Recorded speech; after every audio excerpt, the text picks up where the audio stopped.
Ji, Assalamu alaikum. I warmly welcome to all of you in this class. अच्छा हिकिड़ी मां regular classes में assignment ॾिनी हुई उनखे सोचियोसीं त कुझु उन ते ऑनलाइन ॻाल्हाइजे ऐं ही क्लास मां जनरल रखियो आहे। हिन में कुझु मुंहिंजा रेगुलर स्टूडेंट बि हूंदा ऐं कुझु जेके आहिनि ॿाहिरियां कैंडिडेट बि हूंदा। हिन जनरल क्लास रखण जो मक़सदु इहो हुयो त CC 24 वारो हाणे इम्तिहान थियण वारो आहे। घटि में घटि हिकु कैंडिडेट खे, हिकु शागिर्द खे इहा ख़बर हुजणु घुरिजे त सवाल खे कहिड़े तरीक़े सां हल कजे, सवाल खे कीअं सम्झजे, ताकि सभिनी जो जेको आहे उन में थोरो घणो जेको आहे उन जो फ़ाइदो थी वञे। सो सवाल तव्हांजे साम्हूं आहे। मां कुझु शागिर्दनि जूं जेके आहिनि हिते असाइनमेंट्स बि साम्हूं आणींदुसि, उन्हनि जी चेक कंदासीं। ऐं जेकी शागिर्दनि जन असाइनमेंटूं इहे यानी कि हिन सवाल खे हल करे मूंखे मोकिलियो आहे, उन्हनि में बि जेके शागिर्द आहिनि त उन्हनि जा जेके आहिनि शायदि पहिरियों अटेम्प्ट आहे या उन्हनि जो बि जेको मरहलो आहे उहो सिखण वारो आहे। इन जे करे मूंखे ज़रूरत महसूस थी त हिन ते हिकिड़ो डिटेल्ड लेक्चर थिए ऐं हिन ते ॻाल्हाइजे। सवाल CC 20 वारे में शायदि 20 या 22 ईअं आहे, उन में बि सोतियात से हिकिड़ो सवाल आयो, सोतियात ते सवाल अची चुको आहे। मां उहो ई सवाल खयो आहे, पर थोरो उन में एड इहो कयो आहे त लिसानियात जो मुख़्तसर तारीफ़ पेश कंदे इल्म सोतियात ज़रिए सिंधी आवाज़नि जो अभ्यास खोले सम्झायो। जेको CC 20 आहे शायदि या 22 आहे, उन में जेको सवाल आयो त उहो हितां शुरू हुयो, यानी हिकिड़ो मिंट, पेन नथी लिखे। इल्म सोतियात ज़रिए सिंधी आवाज़नि जो अभ्यास कीअं कयो वेंदो आहे, तफ़सील सां सम्झायो। अच्छा, इते जेकॾहिं मां तव्हां खां पुछा कयां त हिन सवाल जी रिक्वायरमेंट छा आहे, डिमांड छा आहे, जेका असांखे घटि में घटि ॿी शइ न ॾियूंसीं उहा असांखे जेका आहे वाजिबु आहे, लाज़मी आहे त असां उनखे जेका आहे उहा शइ मुहैया कयूं, ताकि उहो असांजो जेको चेक करण वारो आहे उहो चवे त जेका शइ मां पुछी हुई उहा मूंखे हिते मिली वई आहे। हिन जा ॿ हिसा आहिनि। हिकिड़े हिसे में चवे थो त लिसानियात जो मुख़्तसर तारीफ़, ॿिए हिसे में चवे थो त इल्म सोतियात ज़रिए सिंधी आवाज़नि जो अभ्यास खोले सम्झायो। यानी ॿ शयूं असां खां घुरे थो, पर जेका तफ़सील वारी शइ थो घुरे न, डिटेल्ड वारी, उहा पार्ट 2 में थो घुरे पियो। इल्म सोतियात ज़रिए सिंधी आवाज़नि जो अभ्यास, जेकॾहिं 100% मार्कूं आहिनि त हिन सवाल में 100 मां 30% ही पहिरें ते रखंदो। मुख़्तसर, छो त मुख़्तसर तारीफ़ थो घुरे, बाक़ी चवे थो त शइ जेका आहे उहा खोले सम्झायो, तफ़सील सां सम्झायो, उहा अॻिली आहे। त इल्म सोतियात ज़रिए सिंधी आवाज़नि जो अभ्यास कीअं कयो वेंदो आहे, उहो असांखे जेका आहे वधीक एक्सप्लेनेशन सां बयानु करणो आहे। हाणे ॿ शयूं थी वियूं। हाणे ॿिनि शयुनि में ॾिसूं त असांखे अंदरि छा छा ॾियणो आहे। पहिरियां मां सवाल थोरो सम्झाईंदुसि आउटलाइन जी फॉर्म में, यानी कि असां एसे वांगुरु ख़ाको ठाहींदासीं, आउटलाइन ठाहींदासीं। हालांकि जॾहिं तव्हां जवाबु लिखंदो त उहो फॉलो त कोन थींदो, सिर्फ़ु तव्हां हेडिंग ॾेई करे लिखंदा वेंदव, हेडिंग ॾेई करे लिखंदा वेंदव। पर हिन सवाल खे सम्झाइण जे लाइ मां आउटलाइन ठाही आहे, जेका बेस्ड आहे हिन सवाल जी जवाब में, या डिमांड जेका हुई उन ते जेका आहे या मुश्तमिल आहे। ॾिसूं था उनखे असां। अच्छा, पहिरियां तारीफ़ लिखबो आहे। घणनि कैंडिडेट्स जूं कापियूं जेके मां चेक कयूं त उहो तारीफ़ उन्हनि में न हुयो। जेकॾहिं हुयो त उहो तारीफ़ जंहिं तरीक़े सां लिखबो आहे उन तरीक़े सां बिल्कुल बि न हुयो, सवाइ हिकु ॿिनि शागिर्दनि जे, बाक़ी ॿियनि जो। जॾहिं असां हे तारीफ़ लिखूं था त इन जो मतिलबु आहे त मां तारीफ़ हिन सवाल जो जे जवाब जो करायां थो पियो, हिन सवाल जो। हाणे हिन सवाल में जेका शइ पुछी वई आहे, तारीफ़ में असांखे उहा शइ लिखणी आहे। हाणे जॾहिं मां कापियूं चेक करे रहियो हुउसि या थोरी घणी उन्हनि ते मां नज़र रखी, त जेकॾहिं को शागिर्द ॻाल्हाए थो त सिर्फ़ु लिसानियत ते थो ॻाल्हाए पियो। लिसानियत छा थींदी आहे, उन जूं कहिड़ियूं कहिड़ियूं शाख़ूं आहिनि, उन ते ॿुधायो। जेकॾहिं वरी सोतियात ते अचे थो त सिर्फ़ु सोतियात ते ॻाल्हाए थो पियो। सोतियात छा थींदी आहे, छा जो इल्मु थींदो आहे, सोतियात जूं शाखूं कहिड़ियूं आहिनि। बाबा हिकु ॻाल्हि सम्झो त हिते तव्हांजी सोतियात नथो पुछे, सोतियात सां गॾु सिंधी आवाज़नि जो अभ्यास जुड़ियल आहे। जिते जिते तव्हां पार्ट 2 में हिन सवाल जे जवाब जे पार्ट 2 खे जॾहिं तव्हां अटेम्प्ट कंदव, तव्हांजे ज़हन में हिकिड़ी ॻाल्हि हलणु खपे त इल्म सोतियात ज़रिए सिंधी आवाज़ पुछे थो पियो, इल्म सोतियात ज़रिए सिंधी आवाज़ पुछे थो पियो। तव्हांजे जवाब में, तव्हांजी हेडिंग्स में इहा शइ लाज़मी हुजणु खपे, इल्म सोतियात ज़रिए। इन जे करे मां हिकिड़ो पहिरियां बि तव्हांखे लेक्चर रिकमेंड कयो हुयो, यूट्यूब ते पियल आहे, how to get highest marks in Sindhi papers. इहो यूट्यूब ते पियल आहे मुंहिंजो लेक्चर। इन में मां तफ़सील सां, यानी हिते त मां जस्ट ईअं थो ॿुधायां न, हुते मां जेको आहे तारुफ़ लिखी ॾेखारियो आहे, हिकिड़ो सवाल खयो आहे, एग्ज़ाम्पल ख़ातिर खयो आहे, उन तारुफ़ वरी उनजी जेका आहे बॉडी में पैराग्राफ कीअं लिखिजे उहो रिकमेंड कयो। जंहिं उहो ॾिठो हूंदो त उहो काफ़ी शयूं उहो सम्झी वियो हूंदो त छा जवाब में जॾहिं असां पहिरियों पार्ट हल कयूं त असांजे सवाल जो जेको लफ़्ज़ आहे लिसानियात, उहो असांजो रिपीट थियणु खपे। जॾहिं ॿिए पोर्शन ते हलूं त ॿिए पोर्शन में जेको असांजो रिपीटेड सेंटेंस आहे उहो इहो हुजणु घुरिजे, इल्म सोतियात ज़रिए सिंधी आवाज़नि जो अभ्यास। असांजी हर हेडिंग में इहो सेंटेंस रिपीट थिए। छो रिपीट थिए त इहो तव्हांखे पंहिंजी जेका टू द पॉइंट रखंदो, तव्हां पंहिंजे टॉपिक तां न हटंदा ऐं तव्हांजो जवाब स्ट्रेट ऐं सिधो सो हलंदो पियो। वरना तव्हां सिंधी आवाज़नि खे छॾे सोतियात खे वञी करे डिफाइन कंदव। इहो ॾिसूं था त छा थो थिए। तारुफ़, हाणे तारुफ़ में सिर्फ़ हिकिड़े पोर्शन ते न आहे ॻाल्हाइणो, हिन सॼे पोर्शन ते जनरल ॻाल्हाइणो आहे। जॾहिं तारुफ़ में तव्हां लिसानियात ते ॻाल्हायो था त न लिखो लिसानियात में त लिसानियात जे बारे में ग़ुलाम अली अलाना साहब छा चयो आहे, फिर्थ छा चयो आहे, बिलोम फील्ड छा चयो आहे, इहो त तव्हां उनखे एक्सप्लेन। हाणे ही तव्हां तारुफ़ छा जो था लिखो पिया, हिन सवाल जो था लिखो न तारुफ़, त इहे शयूं जेके तव्हां हिते ई खोलियो था पिया, इहे तारुफ़ में न आहिनि खोलण जूं। इहे तव्हां वञी करे जॾहिं तव्हां लिसानियात खे तव्हां हेठां आहे न, लिसानियात जी मुख़्तसर वज़ाहत, उते तव्हां चवंदो त पंहिंजी थोरा सेंटेंस पंहिंजा ठाहे करे लिसानियात खे बयानु कंदे ग़ुलाम अली अलाना साहब जन पंहिंजे किताब इल्म सिंधी सोतियात में लिखनि था त इहा वज़ाहत उते कबी। हिते जनरल ॻाल्हाइबो, पर जनरल छा ते, जेका शइ सवाल में पुछी वई आहे उन ते। अॻिते ईंदा तव्हांखे ख़बर पइजी वेंदी, या मां बि तव्हांखे थोरो ॿुधाईंदुमि त इहो जनरल में छा लिखणो आहे। उन खां पोइ लिसानियात, हाणे मां लिखी वियुसि, तारुफ़ लिखी वियुसि सभु। हाणे मां वेंदुसि पहिरीं डिमांडेड जेका हिन में शइ पुछी वई आहे, पहिरीं डिमांडेड शइ कहिड़ी पुछी वई आहे, लिसानियात जो मुख़्तसर तारीफ़। मां साॻी आउटलाइन कई, लिसानियात जी मुख़्तसर वज़ाहत मां कई, लिसानियात जी मुख़्तसर वज़ाहत।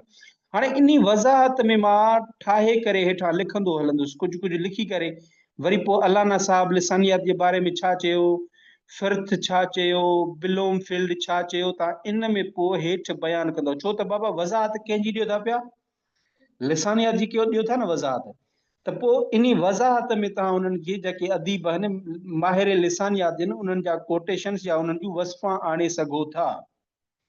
ऐं इनखे मां हलंदे हलंदे ॿुधाईंदोमांसि त लिसानियात 4 शाख़ुनि में विरहायल आहे। उहे 4 शाख़ूं ॿुधाए पोइ उते मां ठाहींदुसि चार्ट। छा ठाहींदुसि? चार्ट ठाहींदुसि। मिसाल लिसानियात, इल्म लिसानियात न, इल्म लिसान या वरी लिसानियात, लिसानियात जो ठाहे करे हितां सोतियात, सर्फियात, नहवियात, मानवियात, जेके 4 शाख़ूं तव्हांखे ख़बर आहे उहे। हिन खे मां अञा जेकॾहिं हीअं डबे में बंदि कयां त अञा ख़ूबसूरत थींदी न। इहो पढ़ायल आहे मुंहिंजो, इन जे करे इन जी मां एक्सप्लेनेशन ते अच्छा सवाल चेक कंदासीं त उते तव्हांजो अची वेंदो सवाल चेक कंदासीं न त उते अची वेंदो त लसानियात छा आहे सिर्फियात छा आहे नवियात छा आहे ईअं मां हिकिड़ो चार्ट ठाहे करे उते ॾियां पोइ हेठि लिखां त लिसानियात जी इन्हनि शाखुनि जी वज़ाहत मुख़्तसर वज़ाहत छो त असां हर हिकु शाख खे डिटेल में नथा ऐं डिटेल में जेकॾहिं बयानु कयूं त पोइ त असांजो सॼो सुवाल हिन ते टाइम वेंदो हलियो लिसानियात जी मथे ॼाणायल पोइ हाणे चार्ट ॾींदुमि त वरी नई पैरा हलंदी न लिसानियात जी मथे ॼाणायल शाखुनि जो मुख़्तसर तारफ़ हेठि पेश कजे थो ठीकु आहे इहो लिखी करे पोइ मां अलिफ ॾेई करे ईंदुसि सोतियात वरी सोतियात उन खां पोइ वरी सर्फियात ते लिखबो उन खां पोइ नहवियात ते लिखबो वरी पोइ मानवियात ते लिखबो इहे छा आहिनि बसि हिकिड़ो हिकु पैराग्राफ इन्हनि ते हिकु पैराग्राफ हाणे मुंहिंजा टोटल पैराग्राफ घणा थी विया मिसाल हिकु यानी कि हे त हिन जी वज़ाहत ईंदी हलो हिकिड़ो इहो 4 5 पैराग्राफ मुंहिंजा थी विया इन मुख़्तसर ते उन खां पोइ मां ईंदुसि पार्ट 2 ते अच्छा लिसानियात जी अॼु जे दौर में अहमियत ही ऑप्शनल आहे तव्हांजो तव्हां लिखो था सुठी ॻाल्हि आहे तव्हां नथा लिखो को इन ते फ़र्क़ु कोन पवंदो छो त तव्हां खां जेका शइ पुछी है त उहा तव्हां मथे ॾेई आया आहियो ये एक्स्ट्रा है जेकॾहिं मां इन खे अटेम्प्ट कयां त मां लिसानियात जी अॼु जे दौर में अहमियत लिखां हिकिड़ो नंढड़ो पैराग्राफ त अॼु जे दौर में असांखे ॾिसो था त दुनिया जेका आहे विलेजल ग्लोब थी वई आहे असांखे हिकु मुल्क खां ॿिए मुल्क में असांखे सफ़र करणो थो पवे चाहे उहो कारोबार जे लिहाज़ सां हुजे असांजो ऑफिस जे लिहाज़ सां हुजे त असांजो जेको तालुक़ु आहे मुख़्तलिफ़ ॿोलियुनि सां थिए थो पियो ऐं असांखे मुख़्तलिफ़ ॿोलियुनि जी ॼाण जी ज़रूरत महसूस थिए थी जॾहिं ॻाल्हि ॿोलियुनि जी ईंदी त असांखे याने असांजो तालुक़ु लिसानियात सां पवंदो इहे शयूं जेके आहिनि तव्हां उनखे बयानु कंदव अच्छा उन खां पोइ अचंदोमांसि पार्ट 2 ते सोतियात ज़रिए सिंधी आवाज़नि जो अभ्यास हाणे ॾिसो असांजो छा पार्ट 2 में छा पुछियो अथई हिते बि सोतियात मां लिखियो आहे सवाल में इल्म सोतियात आहे त तव्हां सवाल वारी लाइन खणो इल्म सोतियात ज़रिए सिंधी आवाज़नि जो अभ्यास हाणे जॾहिं ही मां लिखी त इन खे हेठि बयानु कंदासीं सोतियात तव्हां मथे बि बयानु करे चुका हो लिसानियात जी एज़ अ ब्रांच इते तव्हां वरी तव्हांजो घणो जेको हूंदो फोकस सिंधी आवाज़ हूंदो जीअं इल्म सोतियात लिसानियात जी चइनि शाखुनि मां हिकु शाख आहे ऐं शुरूआत मिसाल तव्हां ईअं बि करे था सघो या मुख़्तलिफ़ अंदाज़ आहिनि जंहिंजे अंदरि रही करे सिंधी आवाज़नि जो पूर्ण अभ्यास कयो वेंदो आहे मिसाल इन अभ्यास जे दौरान सिंधी आवाज़नि खे मुख़्तलिफ़ पहलूअनि खां जाचे ॾिसबो आहे मतिलबु त अहिड़ी जेका आहे उहा उन खां पोइ तव्हां इन में लिखंदे लिखंदे ॿुधाईंदोसि त सोतियात सिंधी सोतियात में जॾहिं असां सिंधी आवाज़नि जो अभ्यास कयूं था त असांखे कहिड़ा मरहला जेके आहिनि उहे अभ्यास इन जे दौरान सेखारिया वेंदा आहिनि या कहिड़ी यानी कि ब्रांचिस सिंधी सोतियात जूं जेके आहिनि ब्रांचिस उन में असांजो ईंदो ॻाल्हाइण जो उज़वा ॻाल्हाइण जा उज़वा उन खां पोइ आवाज़नि जे उचारण जो ढंग उन खां पोइ आवाज़नि जा क़िस्म उन खां पोइ आवाज़नि मां लफ़्ज़नि जो ठहणु इहो ॿुधाए करे पोइ वरी तव्हां चार्ट ठाहियो आहे चार्ट हीअं सिंधी सोतियात इहो लिखी करे या वरी तव्हांजी हेडिंग सिंधी सोतियात जेकॾहिं न आहे तव्हां हीअं बि लिखो आहे इल्मे सोतियात ज़रिए सिंधी आवाज़नि जो अभ्यास बहितर ही आहे सिंधी आवाज़नि जो अभ्यास हिन खे डॿे में बंदि करे हिन मां 4 शाखूं कढो आहे हेठि हिकु शाख ॿी शाख टीं शाख हीअ चौथी शाख जॾहिं 4 शाखूं थी वियूं त पोइ हर हिकु ते नालो ॾियो आहे पहिरियां ॻाल्हाइण जा उज़वा जेके बि 4 असां पढ़ियूं क्लास में उन खां पोइ आवाज़ उचारण जो सिंधी आवाज़ उच्चारण जो जेकर हाणे हिते लफ़्ज़ असां ऐड कयो न सिंधी सिंधी आवाज़ उच्चारण जा ढंग वरी लिखो आहे सिंधी आवाज़नि जा क़िस्म वरी सिंधी आवाज़नि मां लफ़्ज़नि जो ठहणु चारई शाखूं थी वियूं इहो चार्ट ॾेई करे तव्हां हिते वरी हेठां लिखो आहे त इन्हनि इल्म सोतियात ज़रिए सिंधी आवाज़नि जे अभ्यास दौरान मुख़्तलिफ़ शाखुनि अंदरि सिंधी आवाज़नि जी छंड छाण हेठि या वज़ाहत सिंधी आवाज़नि जी वज़ाहत हेठि पेश कजे थी पोइ तव्हांजी हीअ वरी शुरू थी आहे आउटलाइन हीअ इल्म सोतिया ज़रिए सिंधी आवाज़ पैदा कंदड़ उज़वनि जो अभ्यास हाणे तव्हां हिन में ॾिसियो आहे त सिंधी आवाज़ जेके बि प्रोड्यूस थियनि था पैदा थियनि था उन्हनि जे पैदा करण में कहिड़नि कहिड़नि उज़वनि जी जेका आहे उहा सिख्या ॾिनी वेंदी आहे या उन्हनि जो अभ्यास इल्म सोतियात ज़रिए कयो वेंदो आहे पोइ उन्हनि में तव्हां जेके बि आहिनि पंहिंजा उज़वा निड़ घोटा ॾंद आहिनि ज़बान आहे ॼिभ आहे काकड़ो आहे इहे जेके बि नाला आहिनि उहे तव्हां हुते ॾियो आहे ठीकु आहे पोइ वरी जेकॾहिं तव्हां अञा चार्ट बि ठाहियो आख़िर में पोइ आख़िर में जेकॾहिं चार्ट ठाहियो आहे त कीअं ठहे आहे सॼो कुझु साॻियो लिखी करे पोइ ॻाल्हाइण जा उज़वा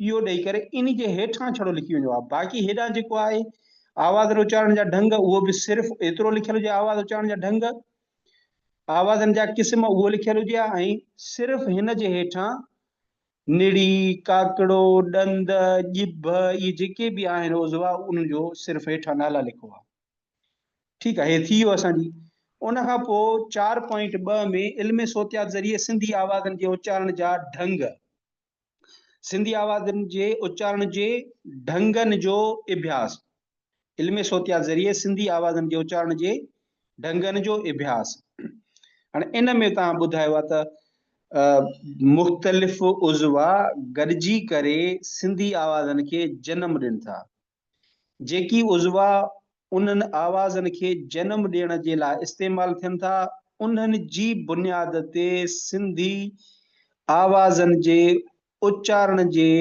ढंग हेठि मुख़्तलिफ़ नमूना या मुख़्तलिफ़ क़िस्म ॼाणाया विया आहिनि जेकी हेठि जन जी तफ़सील हेठि बयानु कजे थी पोइ ॿ चपो आवाज़ ॾिसो आहे त ॿ चपो आवाज़ कीअं प्रोड्यूस था थियनि जेके ॿई चप उन जे जेके बि मां पढ़ाया आहिनि उहे ॾियो आहे वरी चप ॾंद काॾवां थोरी वसफ़ लिखी करे उन जा हेठां क़िस्म हे पोइ असांजी वरी अचे आहे इल्म सोतियात ज़रिए सिंधी आवाज़नि जे क़िस्मनि जो अभ्यास हाणे आवाज़ प्रोड्यूस थी आहे उन खां पोइ इन जे आवाज़नि जे क़िस्म जेके आहिनि असांजा सुर आवाज़ ऐं उन जा क़िस्म ऐं व्यंजन आवाज़ ऐं उन जा क़िस्म सुर आवाज़ में अॻिते हली करे तव्हां सुर जो जेको आहे सुर छा थींदो आहे सुर आवाज़ कहिड़ो थींदो आहे वरी उन जा क़िस्म ॼाणायो आहे साफ़ सुर थींदा आहिनि नकामा सुर थींदा आहिनि खुलियल सुर थींदा आहिनि अधु खुलियल सुर थींदा आहिनि हाणे इन जी वरी ॿ शयूं या त साफ़ सुर अलॻि सां इन जे हेठां वरी हेडिंग ॾेई करे लिखो त अञा बहितर थिए हा जेकॾहिं उते नथा लिखो पर लिखणो आहे जेकॾहिं जॾहिं चवे थो न खोले सम्झायो त इहो तव्हांखे लिखणो आहे हेठां साफ़ सुर कहिड़ा आहिनि थोरी वसफ़ लिखी करे उहे ॼाणायो नकावा यानी कि जेके इहे ई साफ़ सुर पर जेके जॾहिं नक ॾांहुं जेके अदा थींदा आहिनि त उहे नकावा सुर सॾिबा आहिनि वरी खुलियल सुर अधु खुलियल सुर घुटियल सुर वरी ईअं ई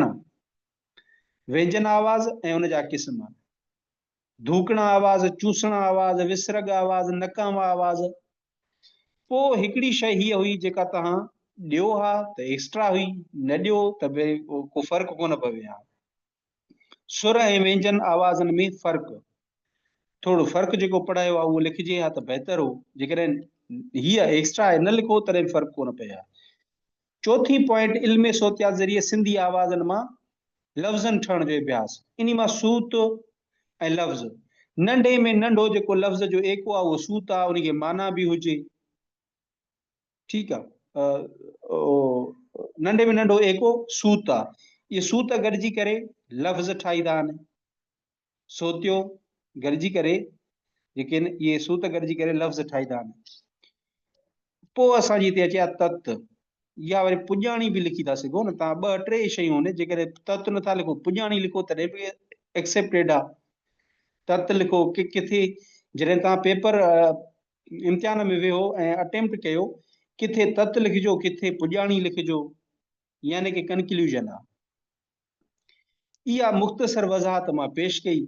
हाणे इन्ही ते असां जाचींदासीं अॻिते कुझु असाइनमेंट्स, ॾिसूं था त केतिरे क़दुरु शागिर्दनि इन खे इहा नॉलेज उन में मुहैया कई आहे या न कई आहे। मां कंहिं हिकिड़े शागिर्द जी आणियां थो असाइनमेंट हिते।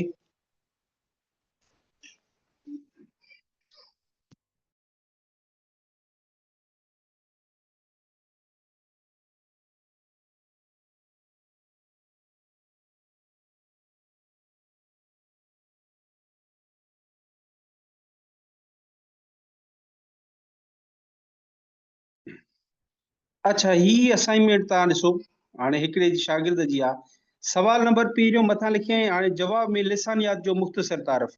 हाणे ॾिसो, पहिरियां कहिड़ी शइ ते आयो, यानी कि जेका सवाल में डिमांड हुई, डिमांड नंबर पहिरीं हुई न, लिसानियात जो मुख़्तसर तारफ़ पेश कंदे, तारफ़ हिन में कोन्हे को। उन सवाल जो सॼो तारफ़, मुकमल तारफ़ उहो कोन्हे को। सवाल ते जेको, हीअ त मां हिते कापी मां रखी आहे, यानी कि को असली इम्तिहान कोन्हे, पर जेको चेक कंदो न त उहो चवंदो यार हे CSSCC जो इम्तिहान लिखे थो पियो वञे त हिनखे ख़बर न आहे त कीअं अटेम्प्ट कबो आहे। यानी हिते तारफ़ तव्हां लिखो हा, ऐं नंबर बि न आहिनि लॻियल। अच्छा, लिसानियात जो मुख़्तसर तारफ़ को हिनखे नंबर त ॾिए न, छो त अॻिते नंबरनि सां हलंदो न।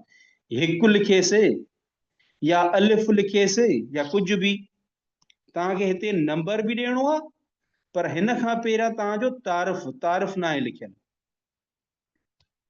तारफ़। अच्छा, मां हिते हिकिड़ी शइ ॿी ॻाल्हायां। अञा मां कापी खे फुल आंदो। हाणे ॾिसो था, हिन कापी ते जॾहिं नज़र फेरियूं था त माना असांखे उहो तासुर नथो पेश थिए त यार छा हाणे हिन मां कीअं मां पढ़ांसि। हिकिड़ो थींदो न तासुर थींदो आहे हिकिड़ो कापी खे ॾिसी करे। कापी खे ॾिसण सां, वर्क ॾिसण सां मुंहिंजा जेके न नेगेटिव जेको आहे न, मुंहिंजे ज़हन में ख़्यालु को बि नथो अचे, यानी तव्हांजी प्रेज़ेंटेशन सुठी आहे। यानी जॾहिं बि को वर्क मथे खोले न, हाणे प्रेज़ेंटेशन में खोड़ ॻाल्हियूं ईंदियूं, तव्हांजी हैंड राइटिंग ईंदी, हैंड राइटिंग। अच्छा, ही जेको मार्जिन आहे उनखे फॉलो कयो अथई न कयो अथई, इहो बि तव्हांजो ईंदो। इहे जेके न मथां ॾिसी करे जेके तासुर ठहंदा न कंहिं चेक करण वारे जा, इहा ई प्रेज़ेंटेशन आहे। इन जे तासुरनि खे सुठो बणाइण जे लाइ तव्हांखे हर शइ जी सफ़ाई पंहिंजी इन में पेपर ते ॾियणी आहे। जेका मां जॾहिं हिन ते ॾिसां थो त मुंहिंजा ग़लति जेके न तासुरात कोन था थियनि, यानी प्रेज़ेंटेशन सुठी आहे, अखर सफ़ाई सां लिखियल आहिनि, इहे प्लस पॉइंटूं आहिनि। हाशा पेन सां पातल हुजनि बहितर आहे, उहे हिते बि पातल हुजे, हिते बि पातल हुजे। ऐं जेके बि लफ़्ज़ हेॾे आहिनि न, इहे सभई लफ़्ज़ हिते हाशे ते ख़तम थियणु खपेनि। हा, हिकिड़ी लाइन अधु की आहे त उहो अध में हिते ख़तम थिए थो, ठीकु आहे। बाक़ी ईअं न आहे त हाशो हिते पातल आहे, हिकिड़ो अखर असां हिते ख़तम था कयूं, वरी ॿियो हिते था ख़तम कयूं, वरी टियों हिते, वरी चोथों हिते, वरी पंजों हिते। त हे जेको इम्बेलेंस थी वियो न, त माना ॾिसण में जेका आहे हिकिड़ी अजीब लॻंदी, जेका हिन में ही मूंखे पोइते नज़र आई आहे। हिन जेका हाशो आहे हेॾां वारो, उनखे फॉलो न कयो वियो आहे, हिन पातो बि कोन्हे को, इन जे करे फॉलो न कयो अथई। त इहा शइ ॿिन्ही पासनि खां इहे हाशो मार्जन हुजे। ऐं पोइ ॾिसो न, हाणे मां हाशा पाता आहिनि, मिसाल सुठो थो लॻे पियो। हे त मां ईअं पाता आहिनि, जेकॾहिं तव्हां फुट स्केल सां ठाहियो त सिधा त अञा बहितर लॻंदा। बहरहाल तारफ़ कोन्हे लिखियल, तारफ़ लिखिजे हा। पोइ असां वधीक पढ़ूं था।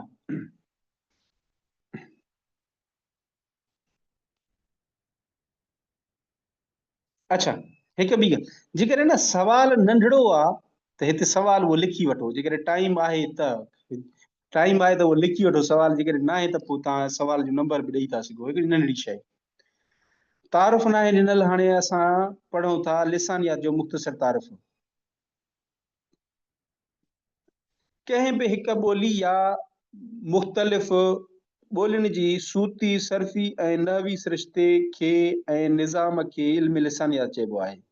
इल्म लिसानियत बाद डॉक्टर गुलाम अली अल्लाना फरमाए थो त इल्म लिसान इंसान ज़ात जे सभिनी ॿोलियुनि जे अभ्यास ऐं छंड छाण जो इल्मु आहे।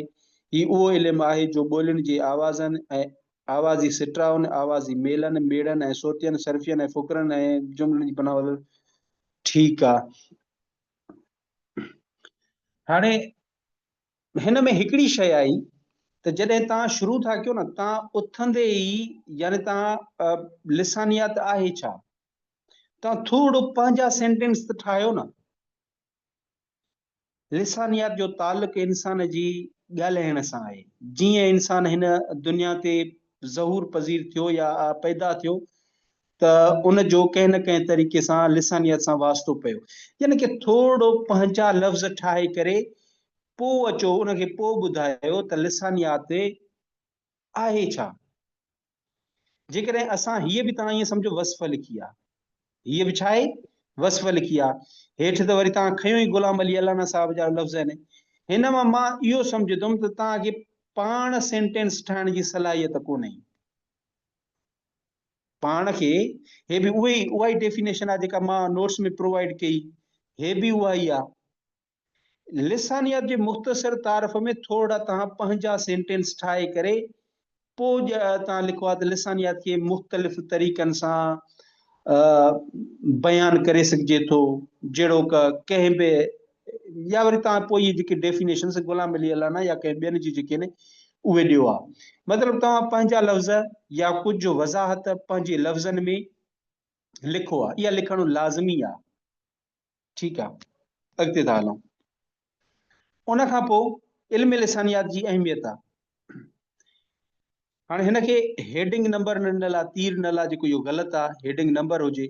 ऐं ॾिसो था त हीअ जेको लिखी अथई त बुलेट फॉर्म में, ठीकु आहे, यानी कि तव्हां पैराग्राफ वारी फॉर्म न लिखी आहे। ठीकु आहे, इहो सुठो तरीक़ो कोन्हे को। ठीकु आहे, इनखे मिसाल इन जो सिधो सौ, हाणे शुरूआत कीअं की अथव, इल्म लिसानियत जी अहमियत आहे, इन जो सिधो सौ। बाबा इन जो कंहिंजो, माना शुरूआत ई तव्हां इन जो असां तॾहिं कंदा आहियूं जॾहिं तव्हां का ॻाल्हि कंदा अचो पोइ इशारो ॾियो इन जो, त पोइ सम्झे त हाणे पोइते हीअ ॻाल्हि हिते लिखी आयो आहे। पर तव्हां पैराग्राफ लिखो था, उनजी शुरूआत ई इन जो लिखंदव त सही न आहे। इन जो सिधो सो ताल्लुक न, हिते लिखो आहे लिसानियत जो सिधो सो ताल्लुक इंसान ज़ात सां आहे। अच्छा, हाणे मिसाल तव्हां हिते ही लिखियो आहे न, इहो ई जेकॾहिं तव्हां पोइते हिते लिखो आहे पहिरियां, हिन जी पहिरियां हिते लिखो आहे लिसानियत जो सिधो सो ताल्लुक इंसान ज़ात सां आहे। छो त इहो हिकु ॿोली या मुख़्तलिफ़ ॿोलियुनि जी सूती, सर्फ़ी ऐं नहवी सिरिश्ते जे निज़ाम ते मुश्तमिल आहे। मतिलबु कुझु लफ़्ज़ हिते पंहिंजा हुजनि हा त अञा बहितर थी वञे हा। हे तव्हांजो बुलेट फॉर्म में लिखियल आहे जेको नॉट एक्सेप्टेड आहे, इहो तव्हां पैराग्राफ जी फॉर्म में लिखो आहे। इल्म लिसानियत साइंस जी हैसियत तौरु पढ़ायो वञे थो। ॾिसो न, जीअं माना उहो फ़ाइदा ऐं नुक़सान लिखबा आहिनि, फ़ाइदो नंबर पहिरियों, फ़ाइदो नंबर ॿियो, फ़ाइदो नंबर टियों। ठीकु आहे, हिन में पंहिंजा लफ़्ज़ न आहिनि लिखियल, वज़ाहतूं न आहिनि लिखियल, ही उहे ई आउटलाइन आहे, इहा उहा ई आहे जेका मां नोट्स में प्रोवाइड कई, यानी कि कॉपी पेस्टेड थी वियो आहे। जॾहिं कॉपी पेस्टेड कयो था, यानी कि तव्हांखे पंहिंजे लफ़्ज़नि ठाहिण जी, जुमिलनि ठाहिण जी सलाहियत थोरी घटि आहे। इहा जॾहिं तव्हांखे ॿी असाइनमेंट मिले त उन में तव्हां इहा इम्प्रूव कजो, पंहिंजा लफ़्ज़ आणियो। उन खां पोइ आहे इल्म लिसानियत जूं शाख़ूं। हाणे इल्म लिसानियत जूं शाख़ूं, इल्म लिसानियत जूं 3 शाख़ूं आहिनि। बयानी लिसानियत, तारीख़ी लिसानियत, तक़ाबली लिसानियत। वरी हितां चार्ट ठातो, हलो ठीकु आहे। पर ॾिसो न, थोरो उनखे पैराग्राफ त ठाहियो न, पैराग्राफ ठाहियो।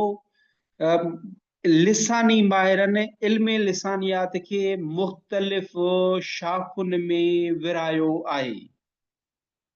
ठीकु आहे, थोरी हिकु ॿ सिट हले आहे, उन खां पोइ तव्हां शाख़ूं उते पंहिंजो हुन में ॿुधाए वञो आहे।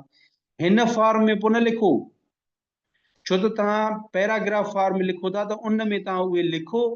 जेकॾहिं हिन फॉर्म में तव्हां हे लिखो था पिया, हिन फॉर्म में नंबर पहिरीं हीअ, नंबर ॿी, नंबर हीअ, त पोइ ही चार्ट न ठाहियो।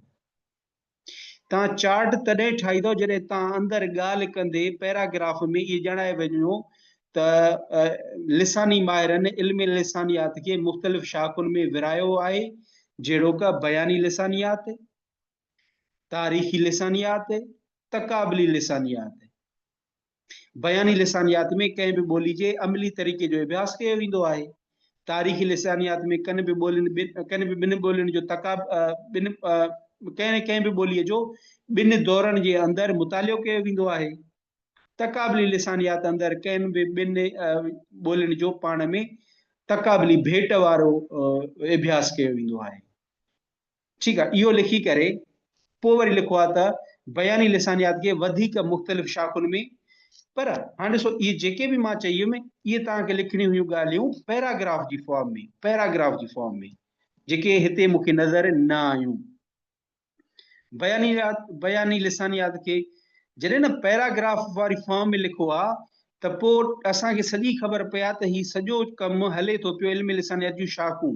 हाणे हिते इल्म लिसानियात जूं शाख़ूं वरी बयानी लिसानियात, बयानी लिसानियात बि तव्हां उनखे पंहिंजी पैराग्राफ में चई वञो आहे त बयानी लिसानियात खे वधीक मुख़्तलिफ़ शाख़ुनि में विरहायो वियो आहे, जहिड़ो का सोतियात, सर्फियात, नवियात, मानवियात। वरी पोइ उनजो तव्हां चार्ट ॾेई छॾियो आहे त बहितर थिए हा।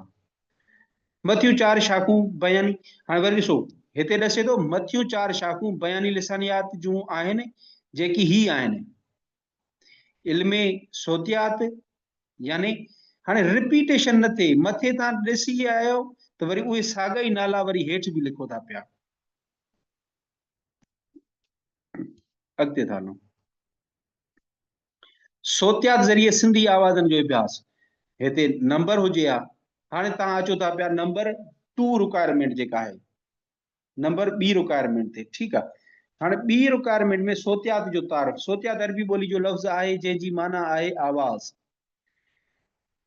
मशहूर बरतानवी माहिर लिसानियात फिरथ मुताबिक़, पर हे बुलेट फॉर्म में लिखी आहे, उनखे पैराग्राफ वारे फॉर्म में लिखो हा त बहितर हुयो। बाक़ी तव्हां हे रेफरेंस लिखिया आहिनि सुठा आहिनि, गुलाम अली अलाना जो लिखियो अथव, फिरथ जो लिखियो अथव, पर हे बुलेट फॉर्म में न, हुन फॉर्म में अचे हा। सिंधी सोतियात जूं शाख़ूं, सिंधी सोतियात जूं आवाज़नि जो अभ्यास सोतियात जी चइनि शाख़ुनि वसीले कयो वेंदो आहे, जेकी ही आहिनि। मिसाल तव्हां लिखो आहे सिंधी सोतियात जूं 4 शाख़ूं। हाणे ॾिसो तव्हां खां होर इहो नथो पुछे, थोरो सवाल खे सम्झो। तव्हां खां पुछे थो त सिंधी आवाज़नि जो अभ्यास इल्म सोतियात ज़रिए, तव्हांजे जवाब में इहो रिपीट थियणो खपे। सिंधी सोतियात जूं 4 शाख़ूं तव्हां उन्हनि खे एक्सप्लेन न कयो आहे, त सॼी लफ़्ज़नि जी गेम आहे न, पेपर लफ़्ज़नि जी गेम आहे। तव्हांजे पेपर लफ़्ज़नि जो फन आहे, हुनर आहे। जेकॾहिं उहो अची वियो त तव्हांखे भले सवाल जो जवाब न बि अचे न, पर उन फन खे फॉलो कंदे तव्हां कुझु बि लिखो, तव्हांजो क़बूल थी वेंदो। हाणे सवाल में छा थो पुछे, सिंधी आवाज़नि जो इल्म सोतियात ज़रिए अभ्यास। ठीकु आहे, हाणे ॿुधायो आहे त सिंधी आवाज़नि जो इल्म सोतियात अंदरि अभ्यास खे सोतियात जी चइनि हेठियुनि शाख़ुनि अंदरि अभ्यास कयो वेंदो आहे, या अहिड़े तरीक़े जो को जुमिलो ठाहिजे हा। पोइ हुन में तव्हां जीअं मां आउटलाइन में ठाहे ॾिना त उन हिसाब सां ॻाल्हाइण जा उज़वा। हाणे सिंधी सोतियात जी हिन शाख़ में जेकी उज़वा ॻाल्हाइण में इस्तेमालु थियनि था, उहे हेठि ॾिजनि था। इनखे हिन तरीक़े सां लिखो आहे, इल्म सोतियात ज़रिए सिंधी आवाज़नि जे अभ्यास करण महिल सभ खां पहिरियां ॻाल्हाइण जे उज़वनि जो अभ्यास कयो वेंदो आहे, जिन में सिंधी आवाज़नि जे पैदा करण लाइ जेकी उज़वा इस्तेमालु थींदा आहिनि, उन्हनि जी मालूमात ॾिनी वेंदी आहे। सिंधी आवाज़नि खे पैदा करण जे लाइ मुख़्तलिफ़ उज़वा इस्तेमालु थियनि था, जहिड़ो क निड़घुट, काकड़ो, ॾंद, चप, ॼिभ वग़ैरह वग़ैरह आणो आहे छो त ॿिया बि ईंदा। ऐं माहिर लिसानियात ॼिभ खे आवाज़नि जी पैदावार जे हिसाब सां मुख़्तलिफ़ क़िस्मनि में विरहायो आहे। ॼिभ जी पाड़, ॼिभ जो बोछड़, ॼिभ जी चोटी, ॼिभ जी मुहड़, इहे वरी तव्हां पोइ लिखो आहे त अञा बहितर थिए हा। आवाज़नि जो मखरज, ठीकु आहे। हाणे जेके आउटलाइन पोइ ते मां ठाराई आहे थोरो उन ते बि सिंधी सोतियात ज़री जी हिन शाख में आवाज़ उच्चारण जो ढंग ऐं उन्हनि जो इस्तेमालु पढ़ायो वेंदो आहे। हलो ठीकु आहे, सुठो आहे, वरी बि सेंटेंस मूंखे सुठो लॻो। जहिड़ो का ॿ चप आवाज़, चप ॾंद गाॾो आवाज़। हाणे तव्हांखे हिन में हिननि खे एक्सप्लेन करणो हो, हर हिक खे लिखी करे ॿ चप आवाज़ कहिड़ा थींदा आहिनि, चप ॾंद कर, छो त छा पियो चवे, खोले सम्झायो, यानी कि हिनखे लिकायो न, ॿ चप आवाज़ कहिड़ा आहिनि, चप ॾंद गाॾवा कहिड़ा आहिनि। जेकॾहिं अॻिते तव्हां हिनखे न लिखियो आहे त इन ते लिखणु खपे। हा, वरी तव्हां आवाज़नि जी क़िस्म ते अची वियो, यानी तव्हांखे अञा अॻिते हिनखे लिखणु खपे। हा, सिंधी सोतियात जी हिन शाख में हाणे तव्हां ॾिसो, घटि में घटि तव्हां हिकिड़ी ॻाल्हि तव्हांजी मूंखे वरी बि वणे थी, सिंधी सोतियात इस्तेमालु कयो था न, अॻिते तव्हां कुझु कॉपी ॾिसंदव त उते सिंधी बि न आहे, बसि सोतियात ज़रिए, सोतियात, ठीकु आहे। हाणे हिते तव्हां जस्ट लाइन मटायो आहे, छड़ी लाइन तव्हां सवाल वारी खणो आहे, इल्म सोतियात ज़रिए सिंधी आवाज़नि, इल्म सोतियात ज़रिए सिंधी आवाज़नि खे मुख़्तलिफ़ क़िस्मनि में विरहायो वियो आहे। जहिड़ो का सुर आवाज़, व्यंजन आवाज़। वरी सुर आवाज़ छा थींदा आहिनि, उनखे तव्हां कोन एक्सप्लेन कयो आहे। व्यंजन कहिड़ा थींदा आहिनि, वरी उन्हनि खे तव्हां कोन इस्तेमालु कयो आहे। उन खां पोइ सवाल जे मां लफ़्ज़नि जो ठहणु, वरी ठहण खे बि तव्हां अञा अॻिते अहिड़ो वज़ाहत न कई आहे, वज़ाहत थियणु खपे हा। न इंट्रो हुयो, न कंक्लूजन हुई। जेकॾहिं 20 मार्कूं आहिनि, 20 मां तव्हांखे मां मार्कूं ॾियां त मां इन ते 7 या 8 मार्कूं ॾींदुसि। जॾहिं त तव्हां कोशिशि करणी आहे 17-18 मार्कूं जेके आहिनि तव्हां खणो। शेर कंज़ कदूरी काफ़िया के को न पढ़ियो सो पारी ॿियो को जितां पिरी लथो जियां पिरी लधो। ही बैत सिंध जे क्लासिकल शाइर काज़ी कादन जो चेहरा काज़ी साहब समन जे दौर जो अज़ीम शाइर थी रहियो आहे। गुड सम्झाणी शेर जी हिन सिटुनि में काज़ी कादन साहब दुनिया सां मुखातिब थींदे पंहिंजे बारे में चवे थो त दुनिया जो इल्मु जेको असीं हासिल कयूं था कंहिं कम जो नाहे। काज़ी कादन बि फरमाए थो त हुन पाण बि फ़िक़ह जा किताब जहिड़ो कंज़ कदूरी कॾहिं न पढ़िया, न ई वरी उहे कानून जेकी दुनिया में कम अचंदा कॾहिं बि सिखिया, छो त इहे सभु कम जा न आहिनि। जेकॾहिं को इंसान ख़ालिक हक़ीक़ी खे ॻोल्हण ऐं सम्झणु चाहे थो त अच्छा ही तव्हांजी एक्सप्लेनेशन सही आहे, ग़लति कोन्हे का, ठीकु आहे, सही आहे। अञा एक्सप्लेनेशन खे थोरो अञा वधाइजे हा त बहितर हुयो। बाक़ी हवालो सुठो लिखियल हुयो। हाणे हिकिड़ो मिंट पोयों पेज अञा मां शेर जी हिननि सिटुनि में इहो इस्तेमालु न कंदा कयो, शेर जी या हिन शेर में, या हिते इस्तेमालु कयो ॾिनल, शेर जी ॾिनल सिटुनि में, छो त जेके मथे ॾिनी वई आहे न उहा हिननि, यानी कि तव्हां को मथां लिखियो, हितां को लिखियो कोन्हे त वरी तव्हां पोइ हुन ॾे इशारो था कयो ॾिनल में, ठीकु आहे। हाणे हिते असां तव्हां इस्तेमालु कयो आहे लफ़्ज़ असां। असां किथे इस्तेमालु कयो आहे, असीं हासिल कयूं था, असीं, असां, मां, आई, वी। इहो कॾहिं बि कंहिं बि पेपर में इस्तेमालु न कजो, कॾहिं बि कंहिं बि पेपर में कोशिशि कयो त उहो इस्तेमालु न थिए। हाणे मिसाल हिते जेकॾहिं तव्हां असीं न हणो त असां छा लिखूं, काज़ी कादर साहब दुनिया सां मुखातिब थींदे पंहिंजे बारे में चवे थो त दुनिया जो इल्मु जेको असीं हासिल कयूं था, दुनिया जो इल्मु जेको हासिल कयो वञे थो, पैसिव वाइस सेंटेंस ठाहियो। पैसिव वाइस हूंदो छा जे लाइ आहे, इहो ई त हूंदो आहे त सब्जेक्ट ऐं ऑब्जेक्ट खे, उहो आउटलाइन हुई, जस्ट आउटलाइन हुई। सॼो त न हो न, ठीकु आहे, आउटलाइन हुई। ठीकु आहे, असां ॿी कॉपी ते था हलूं। ठीकु आहे, हे तव्हांजी सम्झाणी सुठी आहे, हुई जो इस्तेमालु न कयो।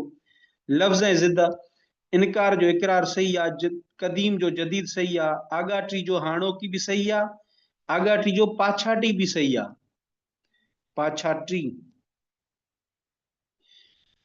आगाटी यानी कि आगाटी जूं ॿ माना आहिनि, हिकिड़ो पुराणो, त पोइ थींदो जेकॾहिं पुराणो माना खणोसि था त पोइ ज़िद थींदो हाणोकी, आगाटी हाणोकी। आगाटी यानी कि अॻियाड़ी बि आहे, जे असां न चवंदा आहियूं आगाटी ज़मीन हिन जेके फसल आगाटो कयो अथई, यानी कि अॻियाड़ी। जेकॾहिं आगाटी जी माना असां अॻियाड़ी खणूं त पोइ हिन जी जेका ज़िद थींदी उहा पाछाटी थींदी। पाछाटी यानी कि पिछाड़ी वारी, अॻियाड़ी अॻु वारी, अॻियाड़ी पिछाड़ी। तरकी जो तंज़िली सही आहे, चुस्त जो सुस्त, नेक जो बद, ज़रूरी जो गैर ज़रूरी, सोभ जो छा लिखियो थी? सोभ हार, हार यानी कि शिकस्त या हार।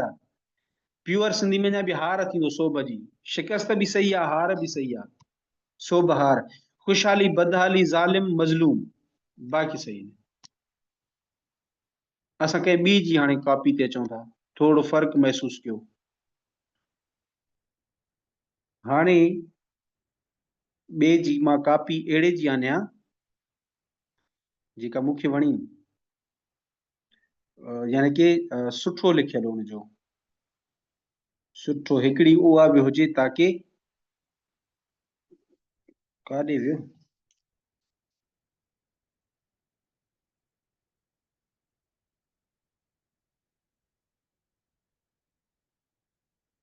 हिकिड़ो मिंट मां आणे वठां उहा।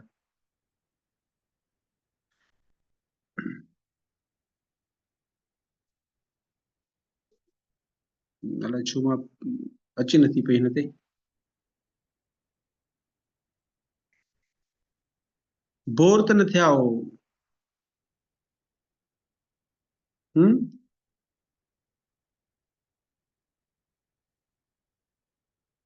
कोई माइक ते ई ॻाल्हाए, निंड त कोन थी अचे न हिन क्लास में।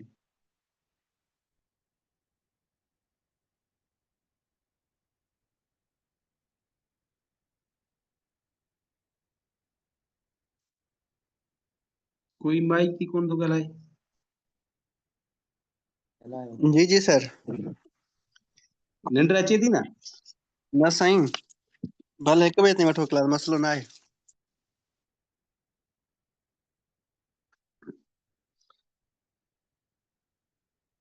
हाणे मां इहे तव्हांजा पोइ वरी सवाल ॾिसां थो सर, बुलेट्स पॉइंट में अलिफ बे जीम दाल, उन खां पोइ छा लिखिबो आहे।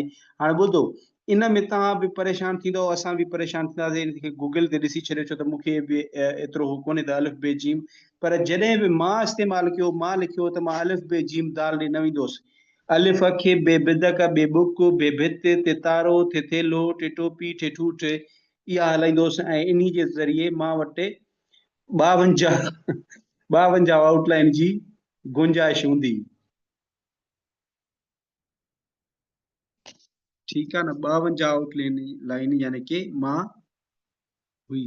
हिकिड़ो मिंट, छो न आहे?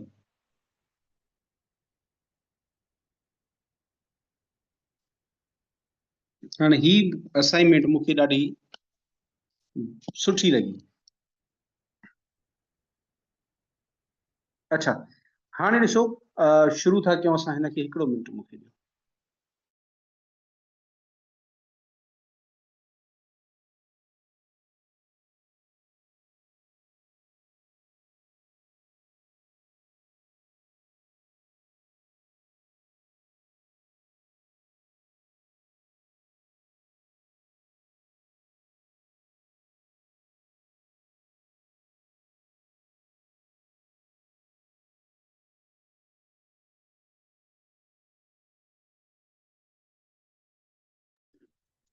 अच्छा, तारफ़ ॾिसो। हाणे ॾिसो त हिन तारफ़ जेको आहे, सॼे ते ॻाल्हायो आहे या कंहिं हिकिड़े ख़ासि ते वियो आहे या कीअं ॻाल्हायो आहे? हिकु त पहिरीं ॻाल्हि त जेको तारफ़ जो तलफ़ुज़ तव्हां पंहिंजो ठीकु कयो। तारफ़ थोरो गुज़ारो ई कयो। मां ॾिसां त जंहिं कैंडिडेट जो आहे उहो हिते प्रेज़ेंट आहे। हिकिड़ो मिंट।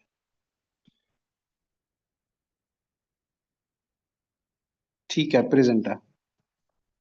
तारुफ खे इन का सही बनायो। ठीक है। तारुफ लिसानियात अरबी ॿोली जो लफ़्ज़ लिसान मां निकितल आहे, जंहिंजी माना आहे ॿोलीअ जो इल्मु। ॿोलीअ खे साइंसी तरीक़े सां ॼाणण खे लिसानियात चइजे थो। लिसानियत खे बुनियादी तौर ते 4 शाख़ुनि में विरहायो वियो आहे, जिन जा नाला हिन रीत आहिनि: सोतियात, सर्फियात, नहवियात ऐं मानवियात। मुख़्तलिफ़ अदीबनि ऐं माहिरनि लिसानियात खे मुख़्तलिफ़ अंदाज़ में बयानु कयो आहे ऐं हुन जी अहमियत वाज़े कई आहे। ॾिसो, जनरल ॻाल्हियूं न त जनरल ॻाल्हियूं हल ठीकु आहे, हिते खणी लिसानियात खे थोरी वज़ाहत इन कैंडिडेट कई आहे, पर बि ओवरऑल जनरल ॻाल्हियूं पंहिंजे हुन ते हलनि थी पियूं। ॼाण जी हिकिड़ो मिंट काॾे। लिसानियात खे बुनियादी तौर ते 4 शाख़ुनि में विरहायो वियो आहे। मानवियात लिसानियात खे मुख़्तलिफ़ अंदाज़नि में बयानु कयो आहे, हिन जी अहमियत वाज़े कई वई आहे, जंहिंमें अच्छा काॾे वियो सोतियात, सर्फियात, नहवियात ऐं मानवियात। मुख़्तलिफ़ अदीबनि ऐं माहिरनि लिसानियात खे मुख़्तलिफ़ अंदाज़ में बयानु कयो आहे ऐं हिन जी अहमियत वाज़े कई आहे, जंहिंमें डॉक्टर ग़ुलाम अली अलाना ऐं अली नवाज़ हाजिन जतोई जहिड़नि जा नाला मअरूफ़ आहिनि। लिसानियात जी हाणे ॾिसो, हिन में हिन इहो न ॿुधायो त अलाना साहब छा थो फरमाए, प्रोफेसर अली नवाज़ हाजिन जतोई छा थो फरमाए। जनरल हिकिड़ी ॻाल्हि, इहे असांखे ॻाल्हियूं खोलणियूं आहिनि। किथे खोलणियूं आहिनि? पंहिंजे पैराग्राफ में हेठि। लिसानियत जी शाख सोतियात ज़रिए, हाणे पहिरें ते हुन ते ॻाल्हाई, हाणे ॿिए ते ॻाल्हाइण ते अचे थो। लिसानियत जे ज़रिए, लिसानियत जी शाख सोतियात ज़रिए सिंधी आवाज़नि जो अभ्यास कयो वञे थो। सोतियात साइंसी इल्मु आहे जंहिं ज़रिए मालूम थिए थो त कहिड़ा इंसानी उज़वा हरकत में अची आवाज़ ठाहिण में मदद कनि था। सिंधी आवाज़ ठाहिण में मदद कंदा, जेकॾहिं ॾिजी आहे त बहितर हो। हिन आवाज़नि जा कहिड़ा कहिड़ा ढंग आहिनि ऐं आवाज़ जा कहिड़ा मुख़्तलिफ़ क़िस्म आहिनि ऐं कीअं हिन आवाज़नि मां लफ़्ज़ ठहंदा। सिर्फ़ु हिते सिंधी तव्हांखे एड करणो हुयो, सिंधी एड कयो आहे त तमामु सुठो लॻे हा। तव्हांजे हिन तारीफ़ मां हिकिड़ी मूंखे खोट लॻी, बाक़ी सही हो। सिंधी आवाज़नि जो इस्तेमालु तव्हां लफ़्ज़नि जो घटि कयो। सिंधी आवाज़ ॾिसो, असांजो मेन छा आहे, सिंधी आवाज़नि जो इल्म सोतियात ज़रिए। त हिन में जिते तव्हां सोतियात जो ज़िक्र कयो आहे, उते सिंधी आवाज़ एड कयो आहे त बहितर हुयो। हाणे हिकिड़ो त इहो ॿिए तरीक़े सां बि करे पियो सघिजे। ठीकु आहे। हाणे मां हिते रफ़, हाणे मां जो हो न सम्झिजो त सफ़ा ओरिजिनल, जेकॾहिं रफ़ इंट्रो हिते मां बि ठाहिया न, छो त मूंखे इहो सुठो लॻो, थोरी घणी हूंदसि गुंजाइश जेका हुई मां तव्हांखे ॿुधाई। जेकॾहिं इन ते मां बि इंट्रो ठाहियां हा त मां हीअं लिखां हा। मिसाल मां शुरू कयां, इंसान जीअं ई हिन धरतीअ ते पेर पातो, इंसान जीअं ई हिन धरतीअ ते पेर पातो। वरी हाणे शुरूआती लफ़्ज़ मां हितां थो कयां हिन जो तारीफ़, इंसान जीअं ई हिन धरतीअ ते पेर पातो। अञा मां चवां थो त अञा इन खे मां बहितर बणायां, जीअं न माना हुन खे जेको पढ़ंदड़ आहे न, उनजी शुरू में ई मां उनखे जकड़ियां पंहिंजे लफ़्ज़नि में, पोइ मां लफ़्ज़नि जी वरी नोयत मटाईंदुसि। कीअं? इंसान जो वजूद जीअं ई हिन फ़ानी दुनिया ते ज़हूर पज़ीर थियो त हिन खे ज़िंदगीअ जे वहिंवार लाइ ॻाल्हाइण जी ज़रूरत महसूस थी ऐं हुन ॻाल्हाइण जी कोशिश बि कई। इन कोशिश में कामयाबी माणींदे इंसान हज़ारे ॿोलियुनि खे जनम ॾिनो ऐं सिखियो। ठीकु आहे। हाणे एसी ताईं मां आयुमि, हाणे मां टॉपिक ते ईंदुमि। ॿोलियुनि जे इन ई इल्म खे आम तौर ते लिसानियात चयो वेंदो आहे। ठीकु आहे। या वरी ॿोलीअ जे इन्हनि इल्मनि, ॿोलीअ जे इन ई इल्म खे लिसानियात जो नालो ॾिनो वियो आहे। लिसानियात अंदरि कंहिं बि ॿोलीअ जे इल्म जो तफ़सीली अभ्यास कयो वेंदो आहे। लिसानी माहिरनि जी इन ई इल्म यानी लिसानियात खे मुख़्तलिफ़ शाख़ुनि जहिड़ोक सोतियात, सर्फियात, नहवियात ऐं मानवियात में विरहायो आहे। सिंधी ॿोलीअ जो मुतालियो बि लिसानियात जे इन्हनि शाख़ुनि अंदरि ई कयो वेंदो आहे। जेकॾहिं सिंधी आवाज़नि जी ॻाल्हि कजे त लिसानियात जी शाख इल्म सोतियात अंदरि उन जो तफ़सील मिलंदो। इन ये शाख जे अंदर सिंधी आवाज़न जे अभ्यास में सिंधी आवाज़न जे पैदा करण लाइ इस्तेमाल थींदड़ उज़वन जो अभ्यास, आवाज़न जे उच्चारण जे ढंग जो अभ्यास, आवाज़न जे क़िस्म जो अभ्यास ऐं आवाज़न मां सोतिया ऐं लफ़्ज़ ठाहिण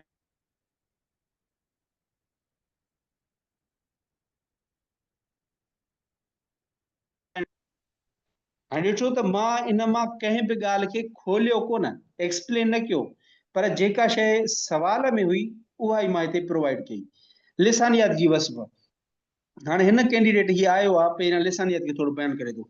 इल्मु लिसान इंसानी ज़ात जी सभिनी ॿोलियुनि जी अभ्यास जी ऐं छंड छाण जो इल्मु आहे। हीउ उहो इल्मु आहे जो ॿोलियुनि जे आवाज़नि, आवाज़ी सिट्राउन, आवाज़ी मेलनि ऐं सूतियुनि, सर्फ़ियुनि ऐं जुमिलनि जी बनावट ते बाबति मुहैया करे थो, मवाद मुहैया करे थो। हाणे लिसानियात ते थोरो ॻाल्हायो आहे। लिसानियात ते वरी पोइ हलिया विया हो इल्म लिसानियात जी अहमियत।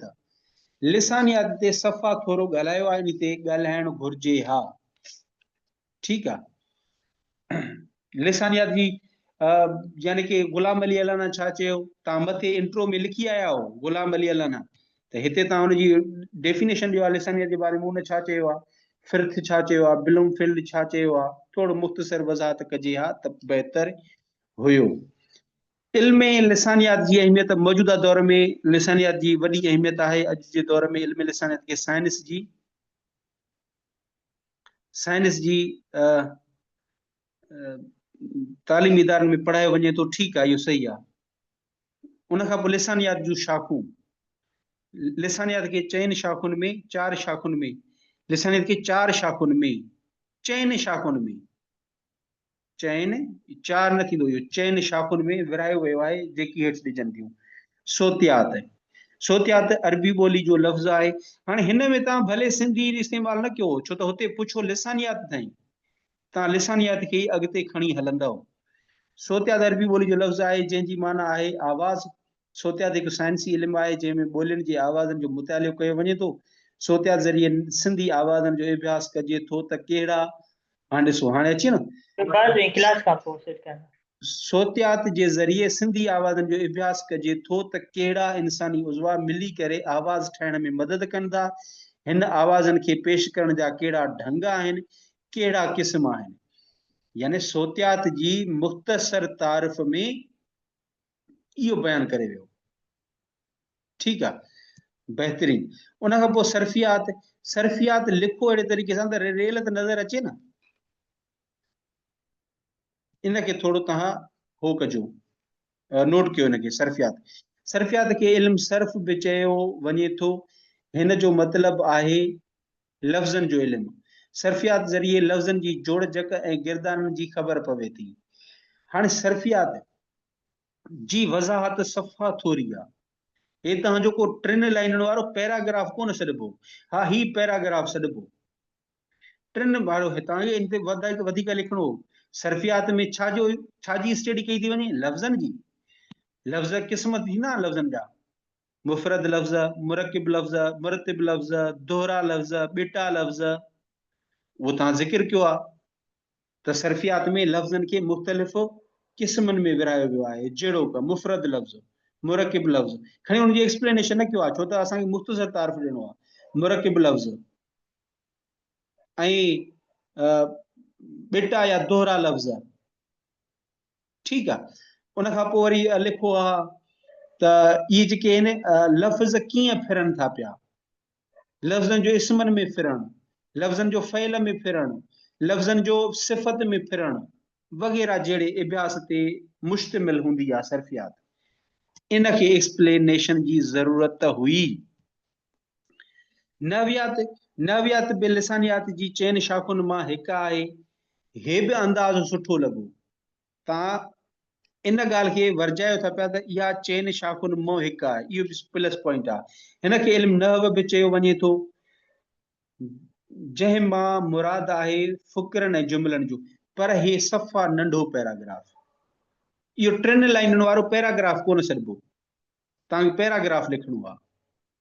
यानी हिते बि तव्हां एक्सप्लेनेशन ॾियो आहे त फ़ुक़रनि ऐं जुमलनि जो जेको आहे मुतालियो नहवियात में कयो वेंदो आहे। जुमला मुख़्तलिफ़ क़िस्मनि जा थियनि था पिया। जुमला पंहिंजे माना जे लिहाज़ खां मुख़्तलिफ़ हिसनि में क़िस्मनि में विरहाया विया आहिनि। जुमला बनावत जे लिहाज़ खां मुख़्तलिफ़ क़िस्मनि में विरहाया विया आहिनि। उन्हनि क़िस्मनि जा वरी नाला लिखी ॾियोसि। छड़ा नाला मां नथो कयां त तव्हां इस्तदराकी जुमला कहिड़ा थींदा आहिनि त इस्तदराकी जुमला ॾिसियो। जस्ट लिखो आहे त जहिड़ो का इस्तदराकी मुरतब जुमला, मुरकिब जुमला वग़ैरह वग़ैरह जेके बि आहिनि उहे। ठीकु आहे। मानवियात में बि लिखिजे हा। अञा मानवियात बि तव्हां थोरो लिखियो आहे। माना जेको आहे न मानवियात में छा लिखो आहे? मानवियात लिसानियत जी आख़िरी शाखा आहे। हिन खे इल्म माना मतिलबु लफ़्ज़नि जी माना जो इल्मु चयो वञे थो न। हिन में बयान खे, हिन में गुफ़्तगू खे, हिन में ॻाल्हि ॿोल खे बहितर ख़ूबसूरत बणाइण लाइ इस्तिलाहनि, मुहावरनि, पहाकनि, चवणियुनि, तशबीहनि, इस्तारनि वग़ैरह जो इल्मु बयान कयो वेंदो आहे। ॾिसो जॾहिं इहे सभु शयूं लिखो आहे त पैराग्राफ तव्हांजो सुठो ठही वञे हा। उन खां पोइ इल्म सोतियात जे ज़रिए सिंधी आवाज़नि जो अभ्यास। तव्हांजी हिकिड़ी ॻाल्हि जेका आहे न आउटलाइन सुठी ठहियल आहे, माना टू द पॉइंट ठहियल आहे। बसि इहा ख़ामी आहे त किथे तव्हां घणो लिखणु खपे हा, किथे तव्हांखे जेको थोरो लिखियो अथव उते घणो लिखणु, जेके तव्हां नोट बि कंदा हूंदव पॉइंटूं। ठीकु आहे। इल्म सोतियात लिसानियात जी हिकु शाखा आहे जंहिंमें ॿोलीअ जे आवाज़नि जो अभ्यास चङे नमूने कयो वञे थो। सिंधी ॿोलीअ जे आवाज़नि जो अभ्यास इल्म सोतियात ज़रिए हेठीं रीति कयो वञे थो। ज़बरदस्त। हीअ तव्हांजी इहो सुठो आहे। हाणे 5.1 आवाज़ी उज़वनि जो अभ्यास। इल्म सोतियात में जॾहिं सिंधी आवाज़नि जो, हाणे ही मां तव्हांजा हेठि पढ़िया आहिनि, तक़रीबन तव्हां सही लिखिया आहिनि। तक़रीबन मिसाल तव्हांजो मां इहो पहिरां हिते सभिनी जे साम्हूं पढ़ां। इल्म सोतियात में जॾहिं सिंधी आवाज़नि जो अभ्यास कयो वेंदो आहे त सभ खां अवल हिन इल्म जी ॼाण ॾिनी वेंदी आहे त आवाज़ पैदा करण लाइ कहिड़ा कहिड़ा उज़वा इस्तेमालु थियनि था या कहिड़ा इंसानी उज़वा मिली करे आवाज़ खे जनम ॾियनि था। जंहिंमें जॾहिं हवा फिफड़नि मां थोरो धिको ॾेई हेठि आवाज़ ठाहिण लाइ निड़ीअ खां काकड़े जे अंदरि वात जे खोपे में दाख़िल थींदी आहे त हिते मुख़्तलिफ़ उज़वा हिन हवा खे रंडक ॾेई मुख़्तलिफ़ आवाज़ उज़वा पंहिंजो पंहिंजो कमु कंदे आवाज़ पैदा करण में मदद कंदा आहिनि, जंहिंमें निड़ घुट, काकड़ो, ॾंद, ॼिभ। हाणे हिते ॼिभ खे थोरो तव्हां हिनखे डिफाइन कयो आहे त ॼिभ खे घणा क़िस्म आहिनि ऐं माहिर लिसानियात हुनखे कहिड़े कहिड़े में विरायो आहे। आवाज़नि उचारण जो ढंग सही लिखियल आहे। हिन खे आवाज़नि जो मखरज बि चयो वञे थो। कंहिंखे इहा ग़लति इस्तेमालु आहे हिन खे। पहिरियां तव्हां पहिरियों सेंटेंस लिखो था उते सॼी ॻाल्हि लिखो न।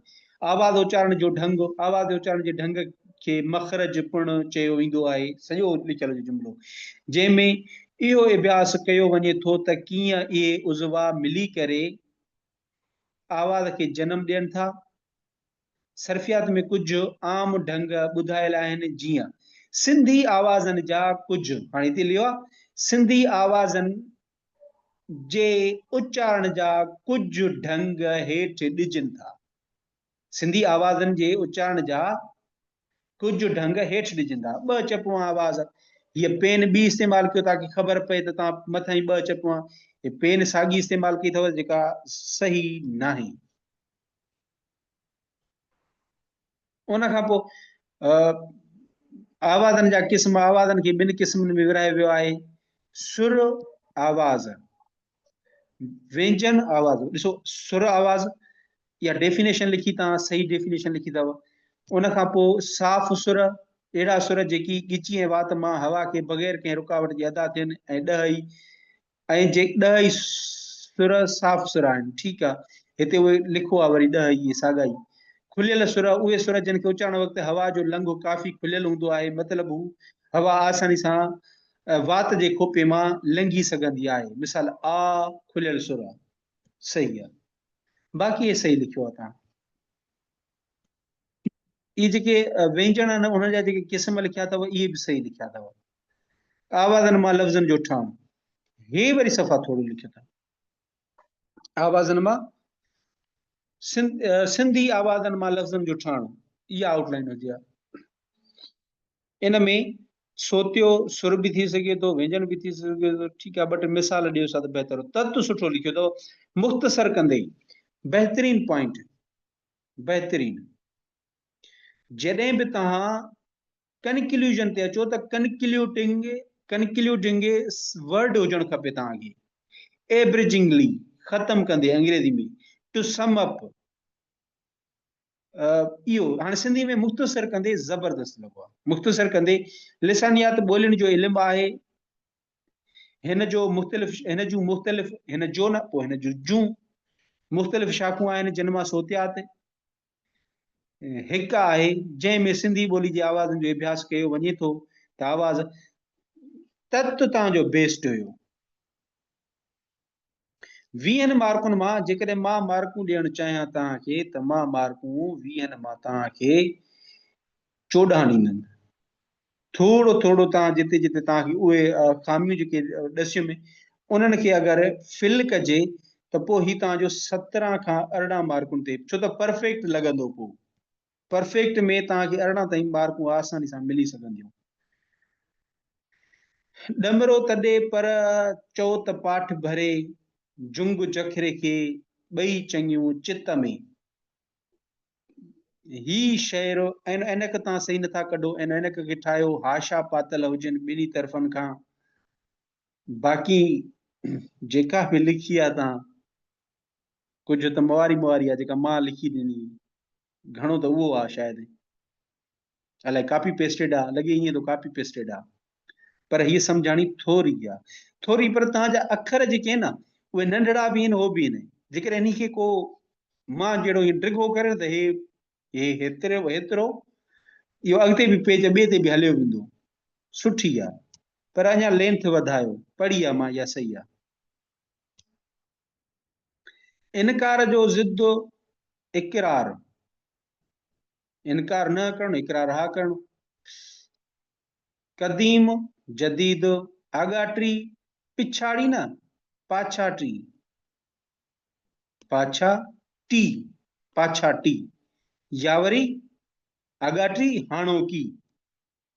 तरकी तनज़ली, तबाही न तंज़ली। चुस्त सुस्त नेक बद, ज़रूरी गैर ज़रूरी। सोभ शिकस्त या हार, खुशहाली बदहाली। ज़ालिम, ज़ालिम जो ज़िद मज़लूम, ज़ालिम जेको ज़ुल्म करे, मज़लूम जंहिं ते ज़ुल्म थिए, मज़लूम। हलूं कंहिं ॿिए जी असाइनमेंट ॾिसूं। हाणे असां जल्दी जल्दी कंदासीं, छो त तव्हां बि तरीक़ो सम्झी आओ त इन में छा छा हुजणु खपे। छड़ो हाणे ऑब्ज़र्व कजो त कहिड़े कैंडिडेट छा छा लिखियो आहे। ही आहे हाणे हिन में ॾिसो, मिसाल हिन में तव्हांखे तारफ़ नथो मिले, बसि डायरेक्ट लिसानियात जो मुख़्तसर तारफ़, सवाल जो तारफ़ कोन्हे को, जनरल जेको सभु खे जेको आहे न उहो ही करे आहे। पर इते मां हिकिड़ी ॻाल्हि चवां, ॾिसो ॾिसण सां सुठो लॻे थो, प्रेज़ेंटेशन सुठी आहे, प्रेज़ेंटेशन सुठी आहे, अखर बि सुठा आहिनि, इहे जेके आहिनि प्लस पॉइंटूं आहिनि।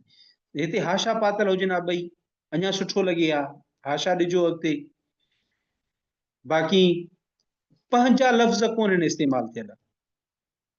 लिसानिया जो मुख़्तसर तारफ़ में तव्हां पाण त लिखो कुझु, लिसानिया जो तव्हां राग जी जेका शुरूआत आहे उहा अलो मियां आहे न, अलो मियां, नुसरत फ़तेह अली या राबदा परीं जी अलो मियां कंदा आहिनि, त उहा अलो मियां हुजे न, पोइ वञी करे मिसरनि ते वञो त अलो मियां करे पोइ तव्हां ग़ुलाम अली अलाना साहब ते अचो। हा ठीकु आहे, हिकिड़ो मिनट।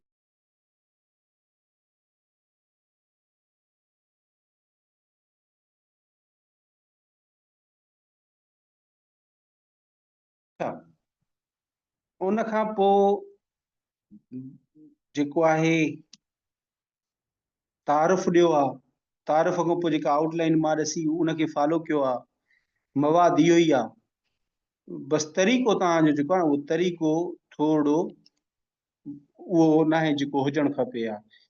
शायदि मां हिन ते कमेंट्स तव्हां ॾे पिक्चर मोकिली हुई लिखी करे, जेकर न लिखी करे मोकिली त मूंखे चइजो त मां तव्हां ॾे हिन ते जेका कमेंट मां ॾिना आहिनि उहे तव्हांखे उते ॿुधाईंदुसि। बाक़ी तव्हां पाण हिते ॾिसो, जज करे था सघो त हाणे हे केतिरे क़दुरु जेको आहे सही आहे। पंहिंजे लफ़्ज़नि जो इस्तेमालु कोन्हे को, ईअं चार्ट ठहियल आहिनि।